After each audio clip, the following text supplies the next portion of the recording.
ليه مطعم الجحش اسمه مطعم الجحش ومين اللي اخترع جمله لو خلص الفول انا مش مسؤول. هقول لكم كده على فكره لطيفه، لو انتوا شله صحاب عموما عايزين تخرجوا كده تفطروا فطار شباب تحديدا وممكن بنات عادي، يعني فطار كده رايق مصري اصيل عند الجحش في السيده زينب. يلا بينا. ارفع يا معاذ. احنا طلبنا فول وطعميه وبيض.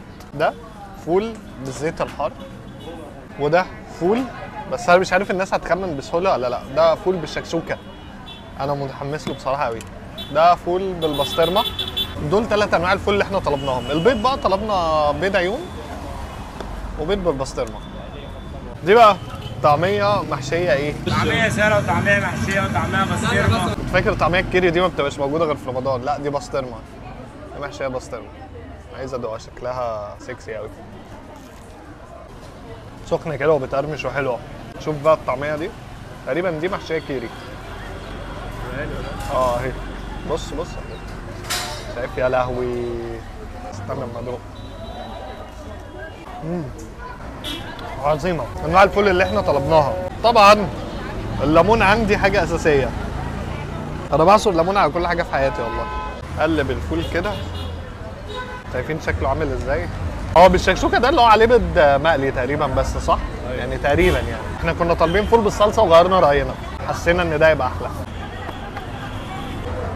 نقطع العيش. العيش على فكره برضو بيبقى طازه، يعني لو العيش مش طازه يبقى ما تفطرش احسن.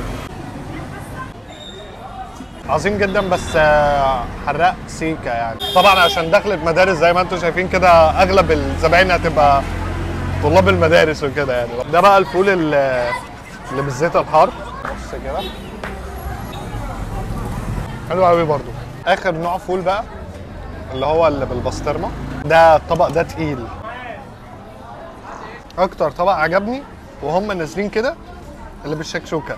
وعين البيض بقى اللي احنا نزلناه بيض عيون، انا بحب اعمل الحركه دي قوي. جامد. هو بيض بس هو حلو يعني عادي. خش على البيض اللي بالبسطرمه بقى اهو. بص هو كلها بسطرمه يعني. احنا كده تقريبا جربنا كل حاجه. باقي الجبنه اللي بطماطم. تصدق الجبنه دي فعلا احلى حاجه في الفطار كله. كل اللي نزل ده دي اكتر حاجه طعمها عجبني. هنحبس بقى بكوبايه الشاي. كوبايه شاي عاديه جدا مش فاتله حتى، ونعناع وسكر بره اهو اهو. ارفع حلو بس كده مزاج. الو يا جحش الو. ونعمل واحنا بنشرب كمان. او بس كده دي تبقى خروجه شبابيه كده على الفطار كده تقليديه. المكان ينفع للبريكفاست ديت جدا زي ما انتم شايفين يعني. بس لا هو الاكل فعلا حلو وحاجه كده تجدد بيها مودك يعني. يا جماعه الفطار اللي احنا فطرناه ده كله بالشاي بسلطاته ببابا غنوج وكل حاجه 250 جنيه. فبجد انا شايف ان الاسعار كويسه. قولوا لي لو انتم شايفين ان الاسعار مش كويسه واقترحوا علينا حاجه تبقى بنفس المود والفايب ده عموما يعني في الكومنتات بقى. ارفع يا معاذ.